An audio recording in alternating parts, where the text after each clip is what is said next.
तर कल्याणमध्ये देखील नारळी पौर्णिमेनिमित्तानं मिरवणूक निघालेली होती। आगरी कोळी बांधव पारंपरिक वेशभूषेत यात सहभागी झालेले होते।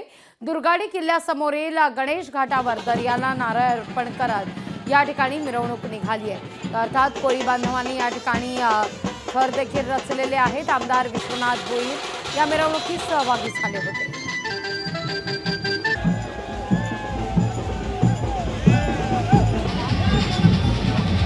लोक सातत्याने विचारत असतात की आपली पुन्हा रॅली कधी सुरू होणार, मिरवणूक पुन्हा कधी सुरू होणार।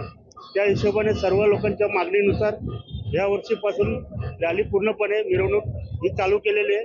ही दरवर्षी आता ही मिरवणूक चालू राहील।